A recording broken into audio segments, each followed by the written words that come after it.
I want to take a few minutes to introduce Leonid because he's really very impressive. I don't want to embarrass him, but do you remember years ago they used to advertise the coaching profession, and they would say, well, if you would like to live wherever you want to live and make your own hours, this is a great profession. And people would say, oh, I want to live on an island, or, you know, all this kind of thing. And Leonid is actually doing this. He is living in a gay resort, amazing area, and he's traveling all over the world to do his work, Asia and Europe, and he speaks 5 languages. I don't know how he got on this earth, so I want to ask him before we're going to talk today about intimacy in coaching with LGBTQ people, and also about leadership. And we've been asking ourselves the question since we began this alliance: what's the point of having a gay alliance, and what's the point of having a gay men's conference? And we've been digging and finding reasons for this. And Leonid actually has some really good reasons about why this work that we're doing is important to bring us together. So Leonid, would you tell us briefly about where you grew up and how you got to be a coach? Oh, sure. Yeah. Well, first of all, I just want to make sure that I know how much time we have. We have about, let's see, 30, 40 minutes. Oh, okay. Questions and answers. Okay, good. So I'll use bottom lining when appropriate. Okay, good. There he goes. He's a coach. Bottom okay. Yeah, bottom lining. So yeah, I grew up in St. Petersburg, Russia, where, yes, and I moved to the United States in 1991. And I didn't have any plans. You know? No, absolutely, seriously. I arrived with a duffel bag and a whole bunch of presents for people, but yeah, I just and then got a job offer. No, seriously, it's like simple as that. I had no idea what. Showed up for an interview. I had no idea what it was. I thought an interview was like just like this. They wanted to know my story. It was the CEO of the company. I showed up in a t-shirt and in jeans and sneakers. We had a great conversation, like absolutely fantastic. And so they hired me anyway. So yes, and before they hired me as in-house interpreter and a translator. It was one of the first U.S. Russian joint ventures. Before that, I was a geologist, which is you know, it's like you posted in an intro. You know, I was a geologist, and before that, I was a dancer. So actually, kind of like one thing just led to another. I don't know how the dancer led to coaching, but hey, dance in this moment is one of the cornerstones, right? And the yes, yes, it is. So yes. there is a connection there, after all, because people sometimes go, it's like, "What happened to you?" It's like, how? It's like, how did you do that? It was, you know, but I see how one thing just led to another. Yeah, and I found coaching, let's see, I found coaching in 2011. Actually, it doesn't seem like a long time ago. I just realized that being an interpreter and a translator was not the best use of me. I just saw a lot of things happening in the company. I was working full-time for an air and space company. And I saw too much, but I couldn't say much. You know, I could only say what other people said, basically, as an interpreter and translator. Yes, and so in conversations with my friends, they kind of like pointed me to coaching, and specifically to CTI. One of my friends is a CTI coach. So that's how I became a coach. And it's like I went to fundamentals, which is the first module, and it felt like I came home. Yeah, it felt like home. So yeah, and That's great. And you are right now a CTI facilitator, and you travel all over the world, and you did that all since 2011. That's really amazing. How did you get into being a facilitator for them all over well, the world? yeah, I became faculty actually very soon after I got certified. Um, so it's very interesting. I think I learned one lesson in my life long time ago. Lucky me. It's not that because I'm so brilliant and smart, but I somehow, life taught me it's like trust the people who care about you and who love you. Just trust them. And I got a call from CTI. They said they wanted me to be trained to become a faculty at CTI. I freaked out, but then I said, well, I'm gonna trust. And so yes, I became a certification faculty first, and then I became front of the room leader. And so that takes me all over the place. I'm going to lead a CTI course in South Korea in April for the first time. I'm very excited about it. So yeah, the course is in English. I don't speak Korean. We will have interpreters, and I'm super excited because it's I know how to work with interpreters. I used to be one of them, so I'm just super excited about it.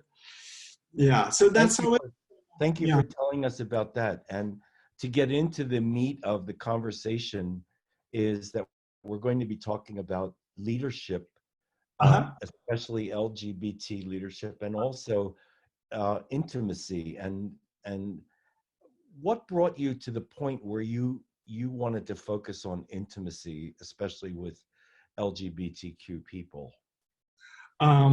My work, actually, my clients, when I started getting clients from LGBTQ community.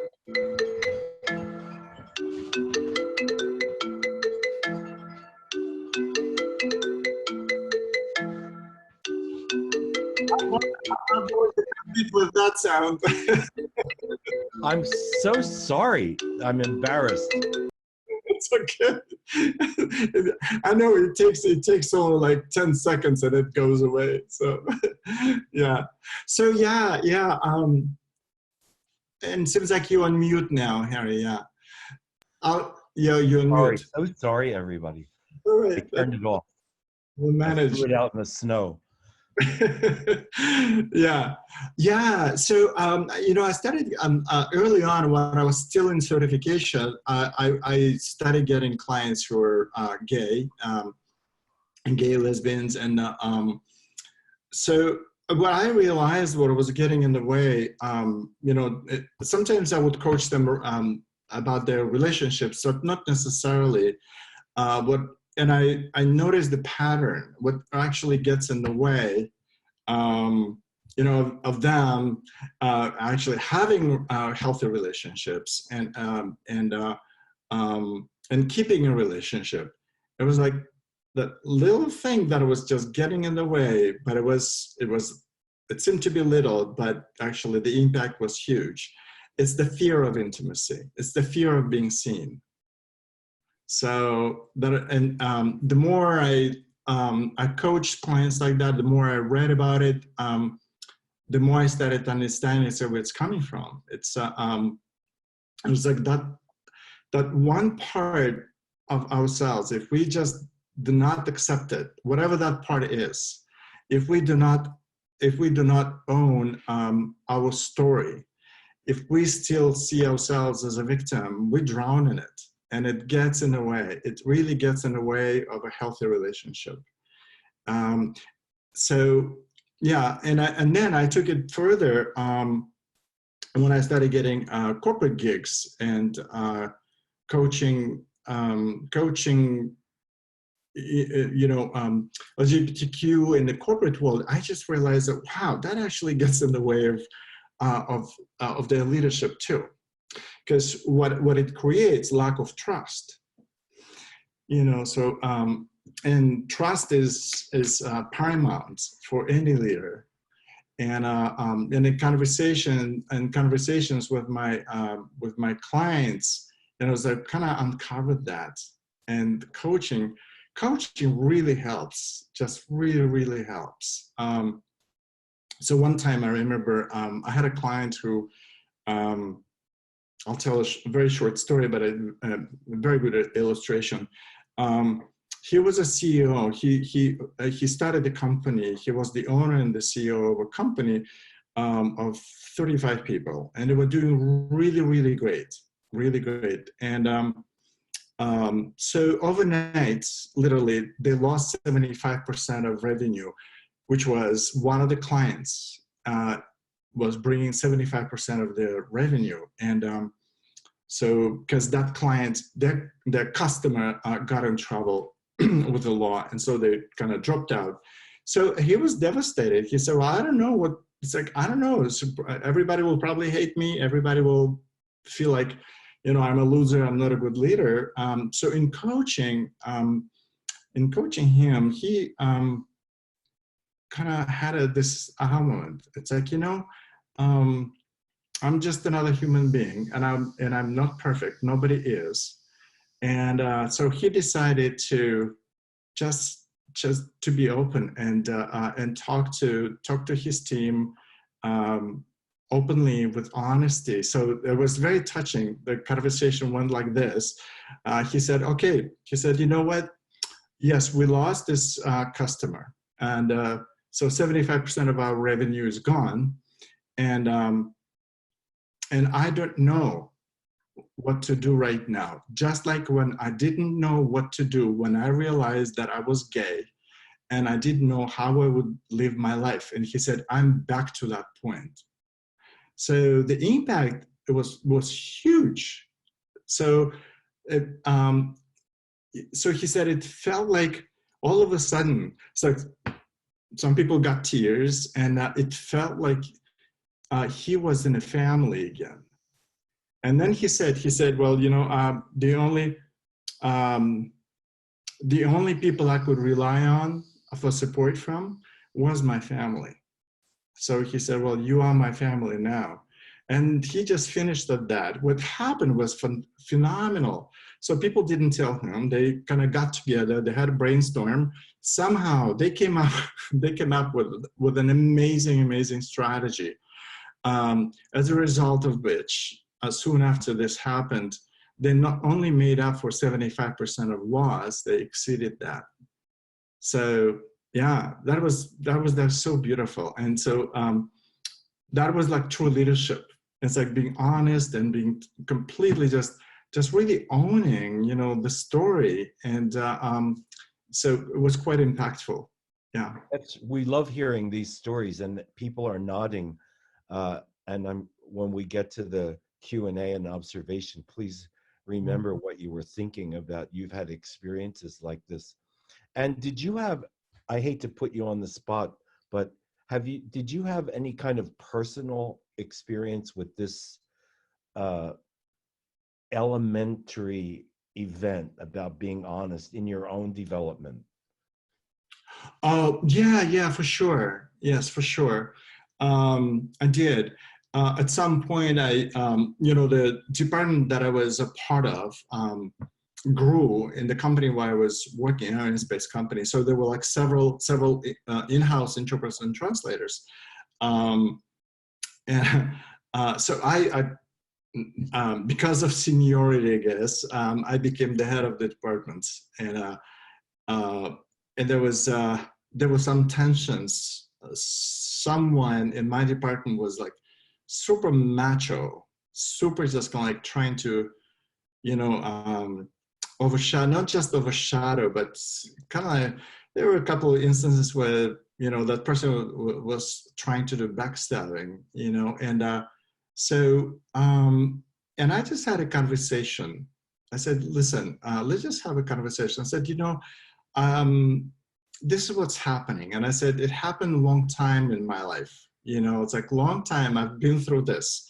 And I said, if you have something to prove, I feel like you're trying to prove that something that doesn't need to be proven. I said, because at some point I was trying to prove my worthiness as a gay man. And I realized that I was just wasting my effort. So that just, I don't know, that just broke the ice, and I shared my story, and I shared how hard it was and how liberated I was. It's like when finally I owned my story. And I said, well, if there's anything there that you need to own, it was a straight guy. And he said, if there's anything you need to own, we can always talk about it. So we actually became incredibly close after that. We had a beautiful just kind of partnership and relationship. And so, yeah, that was one of my stories. That's like a classic story of confronting somebody and then becoming close friends with them. And when you're working with clients, you find that you approach the topic of intimacy from their personal life or from their professional life? We actually kind of use a wide brush strokes here. It's like very quickly, after we start a conversation, typically it starts with personal, and with personal life. And once we dig deeper and really, really, expand the awareness around what intimacy is, all of a sudden the clients start seeing that, wow, it actually kind of like, you can't really separate that. It's like being seen and being vulnerable, it shows up everywhere. It's like how we do one thing, we do everything, right? And so and that is fascinating. That's like a big, beautiful aha moment they usually have.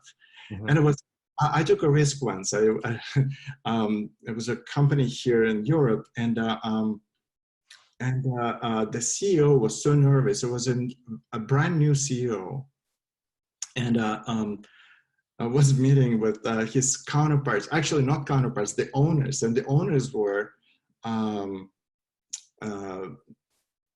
pretty kind of forceful in terms of how they promoted their agenda, and it was not really leadership, but it was like commanding. And he said, why do they always like bang on the table, with the fist when they try to prove that, to prove it. So we talked about it, and I said, well, when people feel like they're not being seen, that's what they do. He said that, they just like, they use force versus power. And I said, so we talked about the power. It's like, what is power versus force? So it's like, so anyway, I'm sure you know what the difference is. And, we kind of... You might be too young to know this, but when Khrushchev was the leader of the Soviet Union, he came to the United Nations, as leaders do, and gave a talk. And one of the ways he got his point across was banging his shoe on the gavel. So it is a strategy. It is, and actually the owners of this company are Russians. So I actually used that example too. I said, why do you? Okay. So why do you think Khrushchev was banging, It's like, I thought maybe you were too young to know that. Did you tell me that you have an intimacy test? Can you remind me? I probably did, it's like just the way. In dealing with clients, there are certain questions you could ask, and then you'd be able to tell whether they're having issues with intimacy, and maybe what strategy could be used. Yeah, exactly. Well, this is very interesting. If it's just for example, if the topic of the client is a relationship, it doesn't have to be just personal life. It could be any relationship. So the questions, it's almost, sometimes I feel bad, it's like being sneaky, but it's important that they learn something, right? But I asked them, it's like, so what triggers you, in the other person or people? So what triggers them actually something that they cannot be with? It's like, wow, they just like so closed. It's like, I cannot really I can't really get it. I feel like they have a second agenda. So how do you know? Well, it feels like they're hiding something. So it's like, and then gently start reversing that. It's like, which part of yourself are you afraid to show, Yes. So that's a really fun conversation we have. So yeah. How did What, Tim Cook come to relate to this idea of intimacy and leadership? well, yeah, I remember. So I brought up Tim Cook because actually I had a chance, and I was lucky enough to work briefly with his predecessor, so Tim Cook said, he said, it was like, I'm convinced that most problems in business come from inequality, and so we as a community, we're like a litmus test. It's like, if there's inequality, it's like we feel it, we know it, we see it. Yeah. So there's something. There's a way in which this topic of intimacy and leadership and inequality in the workplace have some connection that you're bringing together. Yeah, well, it. yeah, it's kind of hard to separate that. It's like, I guess intimacy and vulnerability. It's like they're gonna, first cousins, right? They cannot go without each other. Yeah, to have intimacy, we have to be vulnerable, and that's where the power is of any relationship, and that builds trust. So trust is one of the important things that leaders have, to build with a team and to build with people they work with. So it's kind of like it's metaphor I have for that. It's like a Russian nesting doll. It's like. Yeah, so one fits into another. It is hard to separate them. Yeah, and wanted to say something. Oh yeah, in leadership, it's like more and more these days, the business community realizes, not just business community, but in general, there's awareness of one of the important features that leaders need to have. It's self-acceptance. Without full self-acceptance, and this is how we're taught also in CTI leadership program. It's like self-acceptance. Leaders, it's like they need to start with full self-acceptance. If they cannot accept themselves fully and own their story, they can't really show up fully as leaders. And it's interesting about self-acceptance and owning the story. I found, I did some research, and I found one paper, and unfortunately I forgot to write down the author, who said, oh yeah, actually I know who that is. It's the founder of let's see, let me just take a look. It's called Out Leadership. Yeah, the organization is called Out Leadership. Yes. So Todd Sears, yeah, Todd Sears, he said, he said, we cannot just, we need to own our stuff, which means like our story, otherwise we will drown in it. Yes. In the 90s, there was a friend of mine worked for the Advocate magazine in a rather high position, and they did a study of middle-level gay companies, and they found out that the inequality was promoted by the gay members of that company who blocked people from getting to in the middle is where they were able to get them stuck, not up in the higher level. Once they got that high, there was no stopping them. But we stopped our own people from rising. Yeah. What causes that? Inacceptance? Well, this is, again, this is what I read, some statistics about that too. It's a perception, the perception and the bias, and it's bias just across the board about who leaders are and who can be a leader. It's very interesting. There was a survey done, it's like about preference, and that was like among straight people, LGBTQ community, was just across the board. So the vast majority of people, given a choice, whether they would prefer to see a masculine leader versus feminine leader, it was like almost 100% masculine. And then they did it. Okay, so a gay man or a lesbian, preference was towards a lesbian, because the assumption is that lesbians just have a lot more masculinity than gay guys, Well, sometimes it's true, Yeah. So yeah, it's the bias. With what Bernie Kettle said in the beginning, we at the Gay Coaches Alliance, we do have the viewpoint that we're working with gay men, and gay men have the potential not just to be good at the bottom or in the middle, but to really step into big levels of leadership in our culture. Yeah. That not just to be successful, but to actually change the cultures in which we are living. And you can see from all of the guys here that we are living in very different areas of the country and the world and different cultures.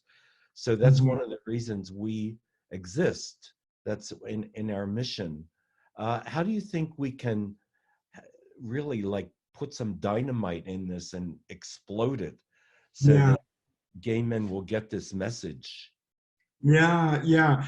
Well, yeah, I wonder if there's actually dynamite or kind of like steady pressure, could be that.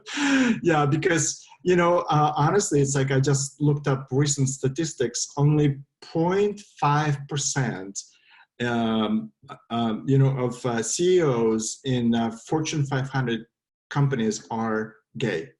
0.5% is 0.5%, considering that in general, with 10% of the population, that's just almost nothing, right? Yes. So I believe it's like our job is to just continue kind of like applying,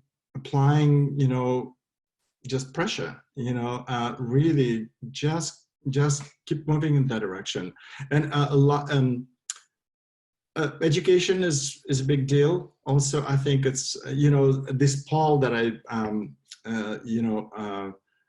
that I just quoted, right? It's like perception of who leaders are, who can be a leader. That's just lack of education. It's actually ignorance, right? It's like, well, the leader can be only someone who is really masculine, Yes. and what is masculine? That in itself also, it's like, what is masculine? So just challenge. I think it's like just challenging those concepts that are totally obsolete, and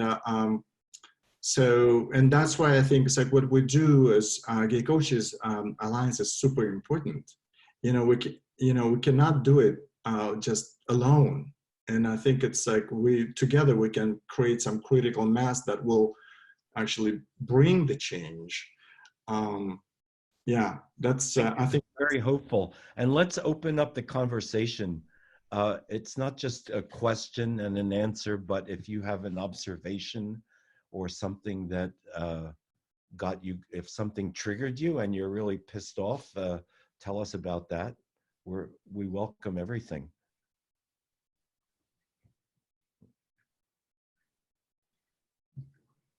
Everybody's quiet. This is I'm going to call on somebody. So what do you think, Leonid, about Mayor Pete? Oh, you're asking me? Yeah. Oh, Mayor Pete. Yeah. That's awesome. Yeah. Yeah. Yeah. And he used the dating app, to find his husband. Yes, it works. He's an inspiration. I think he's fantastic. I think he's really, really wonderful. It's like a good example of really owning, it's like really owning who he is, not apologizing for anything. It's like, really, really great. Yeah, totally. Yeah.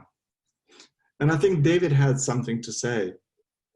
Yeah, I did. Thank you. Thank you. I just want to tell you that when the part where I was shaking my head earlier when you were talking about the owner of that company that came out and talked about his being gay.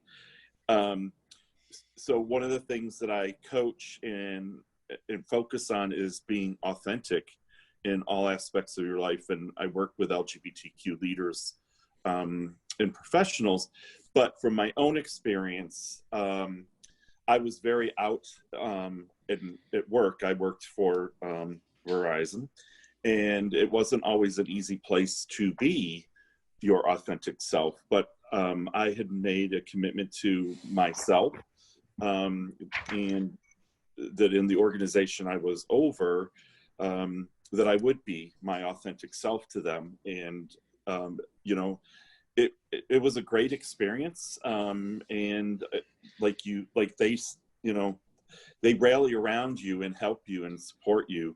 And I think just being honest to them helped them be more open and accepting. They might not have had, you know, maybe agreed with my lifestyle, but you know, I had their respect.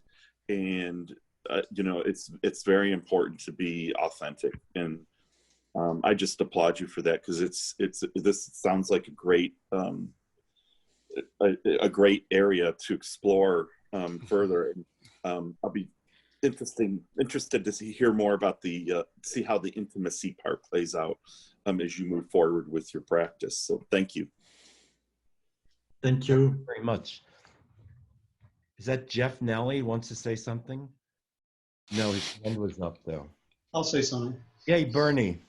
So, yeah, I really appreciate what you say about authenticity. I mean, I'm a big believer in the value of being authentic.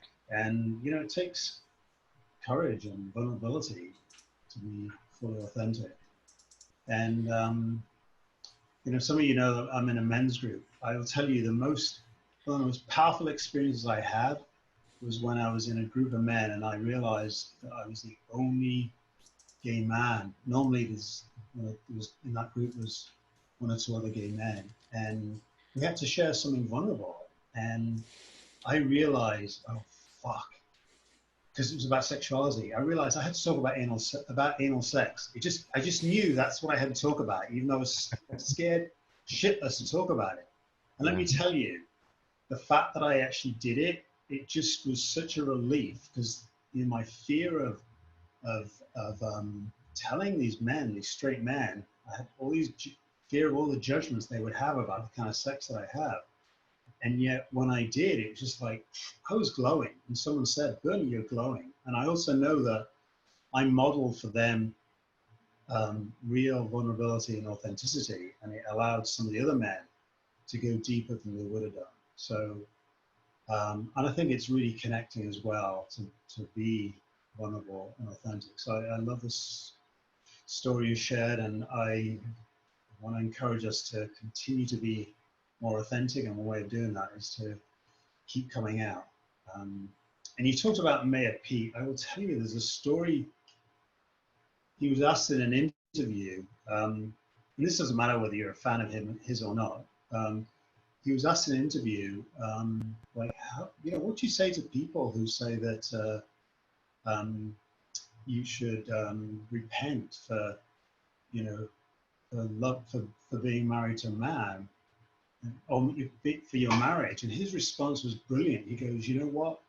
There's plenty of things in my marriage that I need to repent for, for not saying the right thing to him, for not loving him as much as I would. He says, but there's one thing I am not repenting, and that is for being in love with my husband. And I just thought that was such a powerful stand he took. And for me, it was like, that's the kind of gay leadership I want to see in the world. Actually, leadership.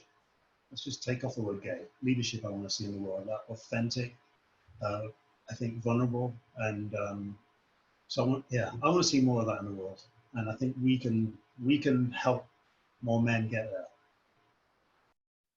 Yeah. Thank you, Bernie.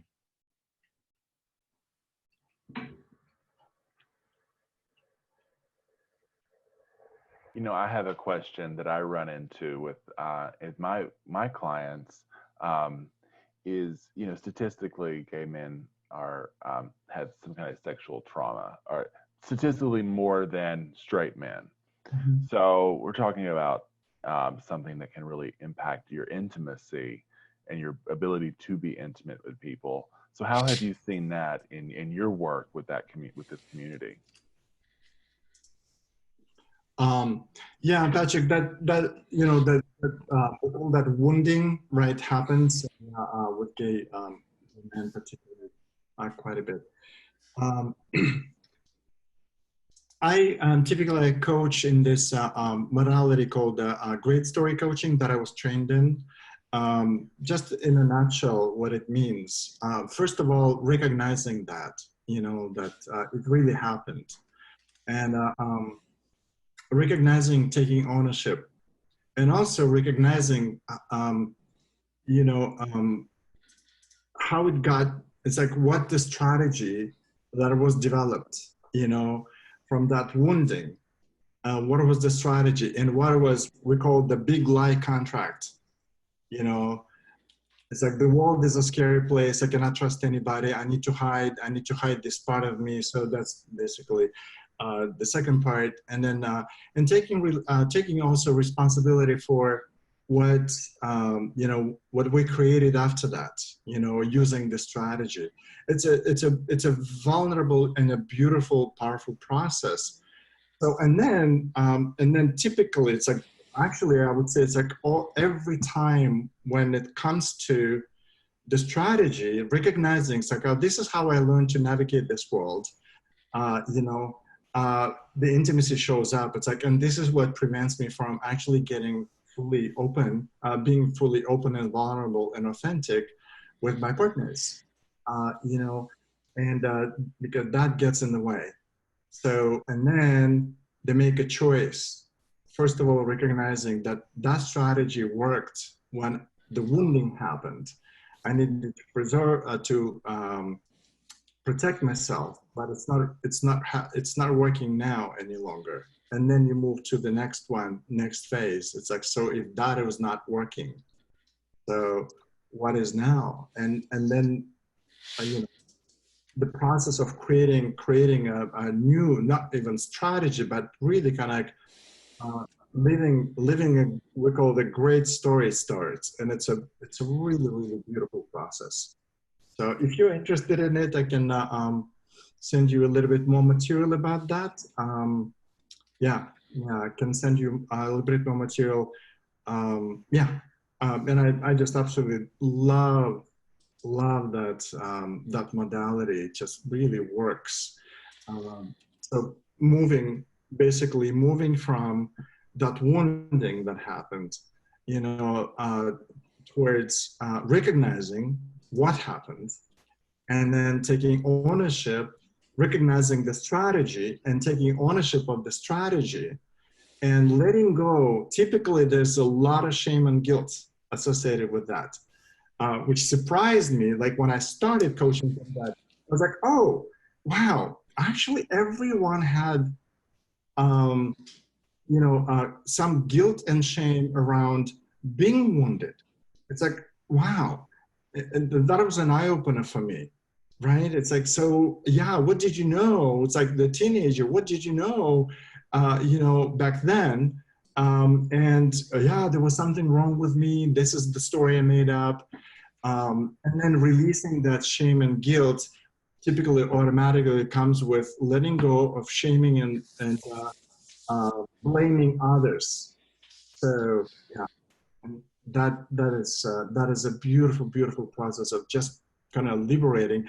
Typically, you know, the metaphor one of my clients actually came up with a metaphor. He said, "I've been sitting in a jail cell with the door wide open. All I needed to do is just walk out." You know, so, yeah. So we have time for one more before we turn it back to Patrick for our exit. Leonid, it sounds like that what you're pointing toward has some forgiveness to it, Mhm. of self and maybe of the, the abuser or whomever, perceived abuser even. Right.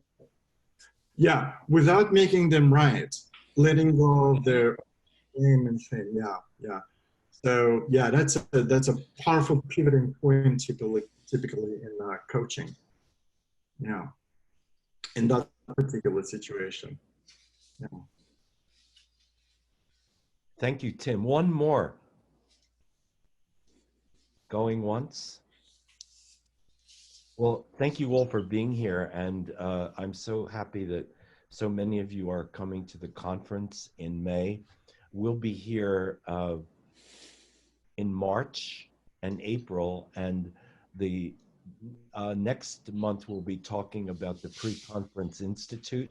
Jeff Nally is here. He is a 50% partner in that, and they're going to be talking about what that's like. And the one in April is going to be a conversation with the presenters, kind of like a beauty pageant. I hope you'll. Yeah, there's going to be a swimsuit competition. Gary already did his. So I'll turn it over to Patrick, and thank you all for being here, and especially for Leonid. Give him a hand. Yay. Thank you. Thank you.